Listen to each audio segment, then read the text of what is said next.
Aloha, I'm Lyla Berg. Mahalo for tuning in to Island Focus.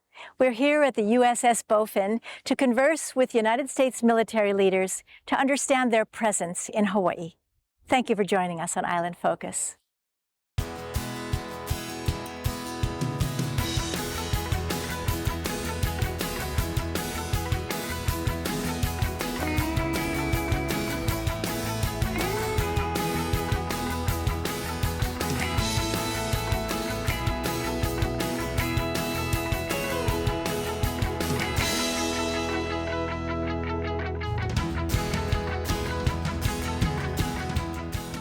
This is a beautiful place.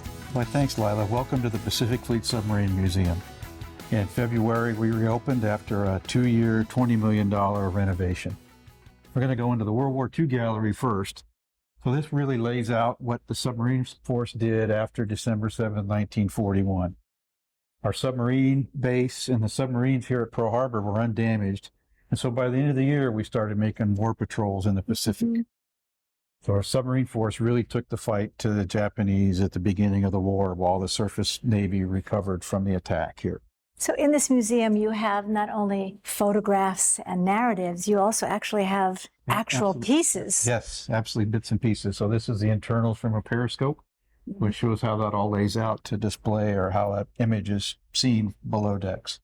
And so when we talk about failures of tactics and command, you're also talking about the successes. Absolutely. Well, it was a rough start. Like the rest of our military, the submarine force really wasn't ready to fight the war we found ourselves in. And it took about a year and a half to get all the kinks worked out. But once that was all in place, there were material issues, there were training issues and tactics that had to be worked through. And as they fought through that and learned how to fight the war, the submarine force became more and more successful. Well, and it's hard to believe that submarines have been with us for a very long time. Yeah, right. Since 1900, our submarine force was established. So it was really a fledgling force in 1941, just a few years old. But the submarines that were designed in the 30s were ideally suited for the war we fought in the Pacific in World War II. You know, the prized artifact here is our submarine USS Bowfin, which we've got a cutaway model over here that shows how that's all laid out. It's really hard to see what you're looking at down in the submarine when you can really only see it few feet in front of yourself. So this really lays out the interior to understand how all the pieces fit together and make it work. Well, and it's hard to envision so many people in this shape, right, in this submarine, and so much going on in there with so much responsibility. Yeah. There were about 80 men in our World War II submarines, 10 officers, 70 enlisted. They worked in a very confined space.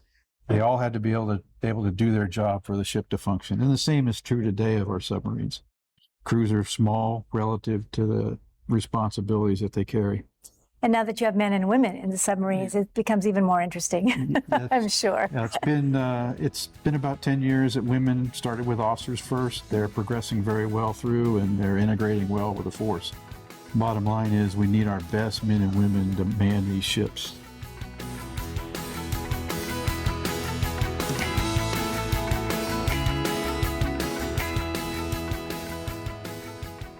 You know, here we are at Pearl Harbor, and you're with the United States Army. What is the connection?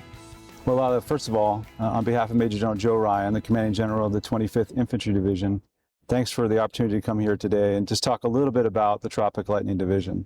But to your specific question, you know, this year marks the 80th birthday of the 25th Infantry Division, which was formed on Schofield Barracks October 1st, 1941.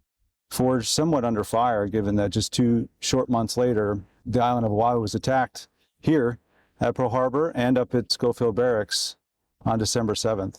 So it's pretty special that you're there. It's the only division I've been in that's still at the location it was formed. And the only time that the 25th Infantry Division has left the island of Oʻahu has been to go fight our nation's wars, whether that was in Vietnam, Korea, Iraq, or Afghanistan. You know, there's a public perception in Hawaii that the military is separate from who we are. That's not your perspective. No, absolutely not. We have many of our soldiers and families live on military installations, but many do not, and they live out within the communities. And we see ourselves as stewards of the community, just like anybody else. We have a whole host of community outreach programs that we do, from Adopt a Highway to Adopt Schools, coastal cleanups. And so we really do want to be proud partners of the community. And what is your specific role? I'm the Chief of Staff of the 25th Infantry Division and U.S. Army Hawaii. In that role, my job is to help manage the training and operations of the division and help manage the U.S. Army installations on Oʻahu and Hawaii. So when you say manage, what does that mean? Well, for example, so right now we have a large joint multinational training exercise underway here on Oʻahu and the Hawaii Island. And it's about 6,000 U.S. service members from across the joint force, across the United States. We also have some multinational partners to include Thailand and Indonesia that are here to do training with the 25th Infantry Division in a jungle environment. It's a little uncomfortable sometimes for local people to think that the U.S. military is here because we might go to war and then Hawaii will be basically a sitting duck.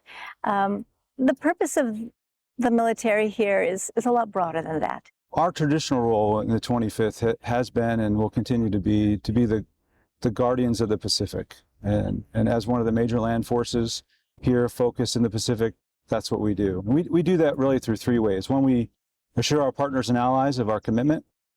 We deter our competitors.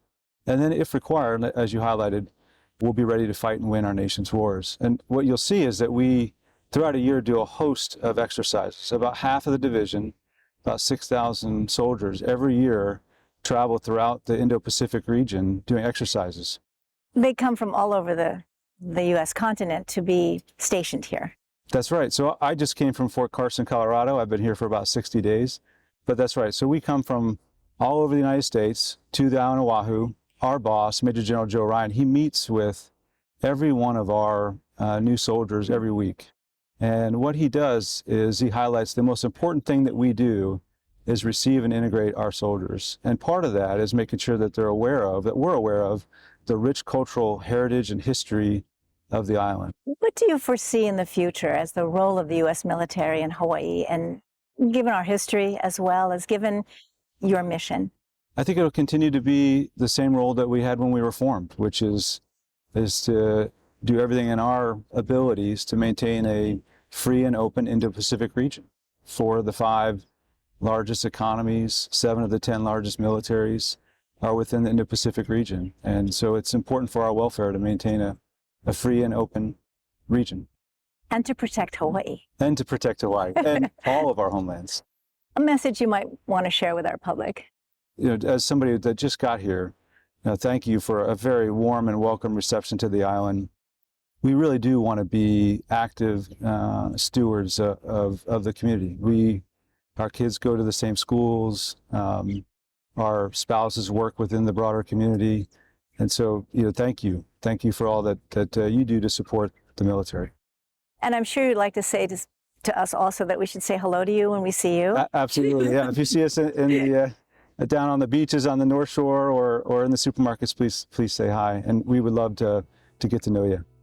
Well, we appreciate your openness, and you've really shared with us that you are part of the community and that your willingness to be here is by choice. Thank you. Yeah. Thanks for having me today. You've just had the opportunity to meet Colonel Scott Gallaway, Chief of Staff with the 25th Infantry Division.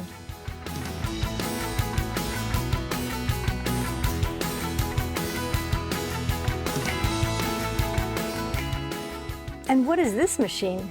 Well, one of our innovations during the war was the development of a torpedo data computer. It was an early computer, and it really gave our submarine force a tactical advantage over the other submarine forces. Torpedoes of World War II didn't have a sonar system built in like our modern torpedoes. We basically had to aim them, and then they ran until they hit their target or ran out of fuel. How would you know what to do, though, if you were trying to aim something that you can't really see? Most of the other navies had to manually calculate all that. So when we sighted our target, the ship's job was then to determine the course that ship was operating on, its speed and range, and they had to get relatively close, inside of about a half a mile, to shoot this torpedo with any accuracy. But they would adjust the dials to set up the solution, and that would give them the torpedo course that weapon would shoot out at. And that was very successful for us. It worked very well. But it's hard to comprehend at the moment. Yep. But I think you have something on this side over Sure. here that helps us understand Right. this. So there's a lot of math and science that goes into all of this, and this trainer, it actually is a device that lets people practice trying to get a torpedo. So our main two types of targets were either a merchant or a warship. The merchants were slower targets. So we'll pick a merchant, and then you could set your torpedo speed either high or low. So normally it was shot in high speed. And then you picked an aim point. And then what this does is this starts the target rolling, and then you would fire, and that all lit up. So I missed on that. You missed them. So let's try it again. Let's try again. All right. So we had merchant, fast, and we'll start, and there we go. See, okay. So I normally would shoot 3 to 4 torpedoes to take into account any error against a target. So this must be interesting, I should say, if not fun for families to play with, you know, right. But the learning is really how much skill was involved. Right, there was a lot of skill. There was a bit of, the computer was very good, but there was a bit of art that went along with the science as well. So. Absolutely, thank you.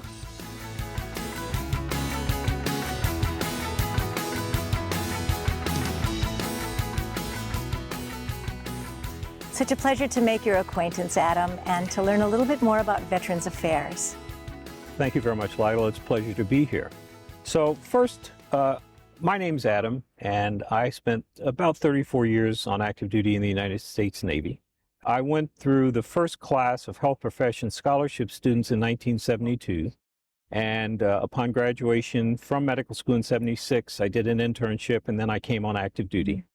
And after that time, I've been on active duty, or I was on active duty from 1977 until 2012. So in that time, I spent a great deal of time learning what the Navy does and what the men and women of the Navy deserve in terms of care. As I transitioned from active duty, I came into the Department of Veterans Affairs. Veterans Affairs has 3 different agencies. There's the VHA, the Veterans Health Agency, which is actually the largest. The VBA, Veterans Benefit Agency, and then there's also the National Cemeteries, which is one of the highest rated agencies in government and actually corporate entities outside of government. It has more customer satisfaction than about anyone that you can imagine. And what they do is a wonderful job in taking care of the needs of the men and women who have worn the cloth of the nation and who now need to make sure that they are honored as they pass on into the next life. And as a medical doctor, you are now located at Tripler. First, I was at Baltimore, Maryland Healthcare System. VAMIX is what I keep hesitating. We call it VAMIX. We abbreviate everything. But the VA Maryland Healthcare System, I started out as the Chief of Staff, which is the Chief Medical Officer, and fleeted up very rapidly to be the Director. And then after 7 years there, I transitioned here a year and a half ago to the VA Pacific Islands Healthcare System as the Director. We are co-located, VAPICS, VA Pacific Islands Healthcare System, is co-located at Tripler Army Medical Center. We are the entire E-Wing, and we also have an acute care facility on the base. And we also have a community living center, which is our nursing home, which is 40 beds, and that also is on the Tripler facility. So VA is very well established at Tripler. We've all heard stories, you know, about our veterans who are perhaps not remembered, who are living in poverty, who are not well mentally. How are you addressing that from your department? So I think that VA has done, from my estimation, a terrific job. And of course, I'm an employee of the VA, that I have to say that. No, I don't. I don't have to say that. In my 8 years in VA, homelessness, veteran homelessness in the United States, I'm talking about mainland and Japan, and Hawaii. I spent many years in Japan. Yeah. But veteran homelessness has been reduced by significant amounts. In Hawaii, there are about $1.4 million in HUD-VASH vouchers and grants for homeless veterans that have been given. Homeless veterans are an interesting group in this regard. To become homeless, one thinks that, well, the only thing you need to do is find them a place to live. No, that's not true. Our mental health and our social workers have shown us that homelessness has a long list of services that our veterans need. They need to be able to get a permanent address, of course. They need to have driver's license. They may need to have Social Security cards. They may need to have other identifying characteristics and identifying materials that we take for granted, those of us who live and are not homeless. All of the lives of our homeless veterans have to be reestablished, and the VA is absolutely committed to reestablishing our homeless veterans into the community and making sure that this is not just getting a home, but this is about a reintegration into the community. What do you foresee in the future for the role of VA and our veterans as well? I started in the military, and I didn't ever start in the military to end up with a career. I started in the military and I became a health profession scholar in order to pay for my medical school education. As I entered the military on active duty, I found that this was a place that I couldn't duplicate anywhere else in the civilian sector. And so 34 years later, I ended up staying after going through multiple different jobs and doing multiple things. The key here is that the VA has made this a 360-degree journey. I started as a health profession scholarship student, and I'm ending with the VA, and I think this will be my last job, at least the one that I think about, but it's a 360-degree circular tour. And I'm very honored to make sure that we can give the men and women who have served our nation what they need in their retirement or in their areas, in their communities, in whatever state that we find them. Some are able, some are not able, but the point is we're there for everyone so that we can serve them and give them what we are honored to do for them. Well, we're very grateful for your service, your continued service, and thank you for your time today. Thank you very much. It's a pleasure to be with you. We've just spoken with Dr. Adam Robinson, Director of Veterans Affairs.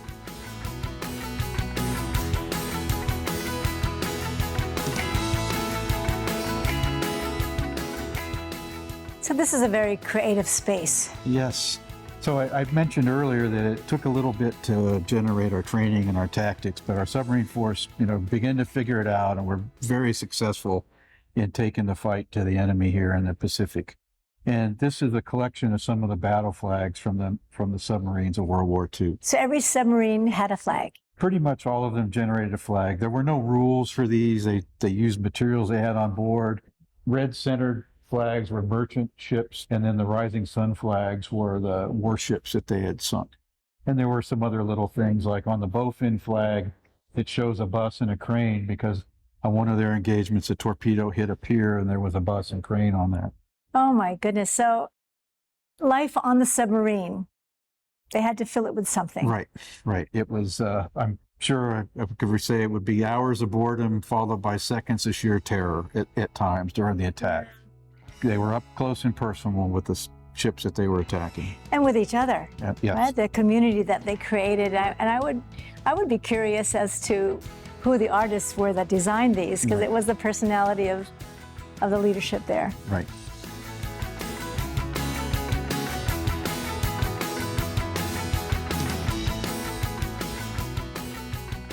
It's such a pleasure to make your acquaintance, Chris, especially because you represent the Space Force.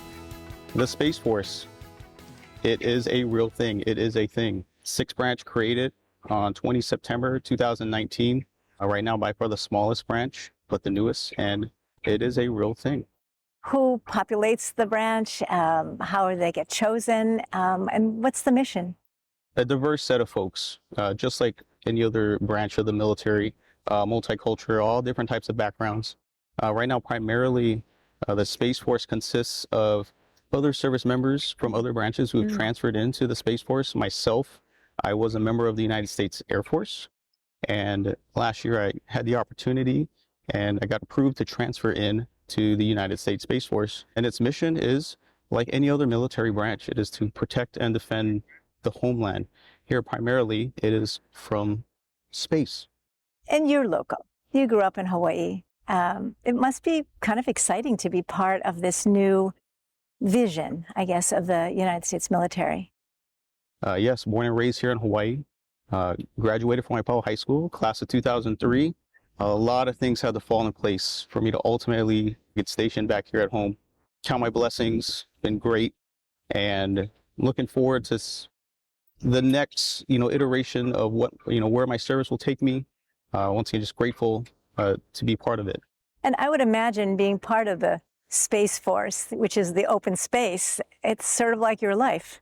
I would have never imagined years ago that I'd be sitting here right now in this uniform, being able to establish the new culture of this branch, right, the newest branch of the military, being able to facilitate, integrate space operations in the way we fight, the way we defend, the way we protect the homeland in, through, and from space. And I would imagine it's challenging, as well as quite interesting, to have members from all different branches of the United States military in one location.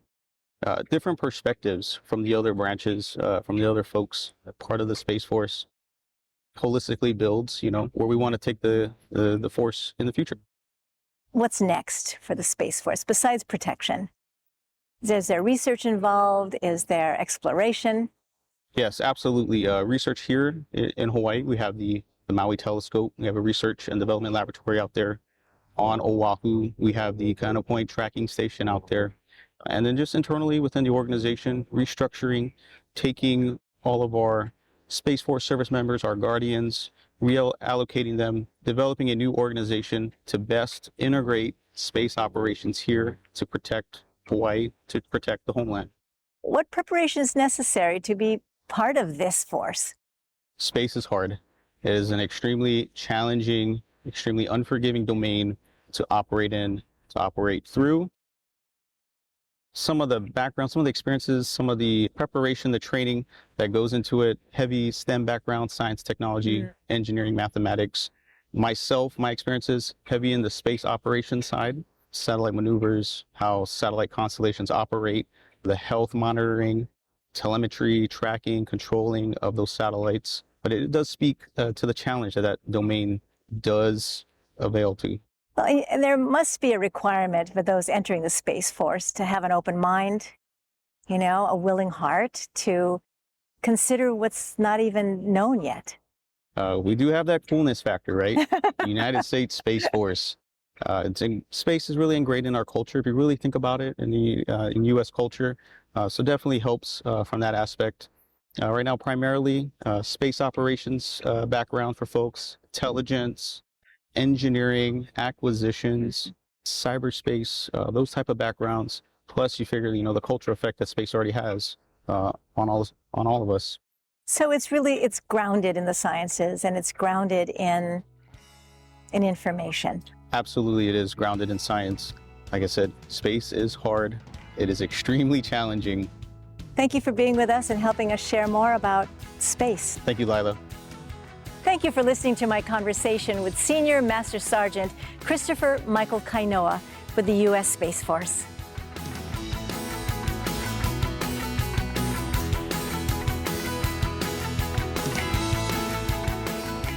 So here we have a map of the Pacific.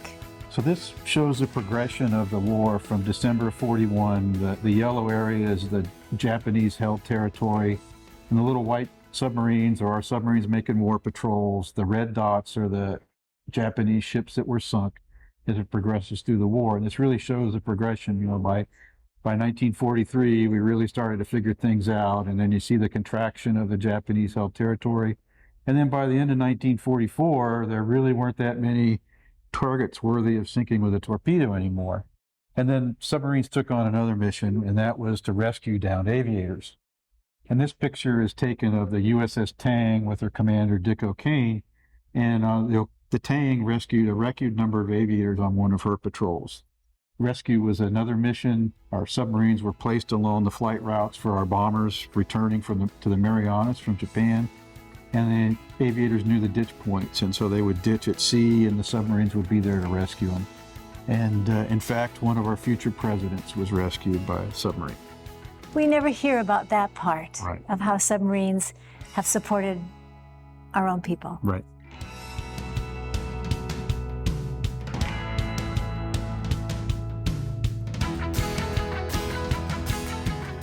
Thank you for being with us today on Island Focus. I'm Lyla Berg.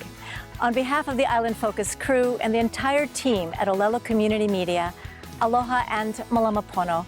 Let's live aloha and take care of our island home. See you soon.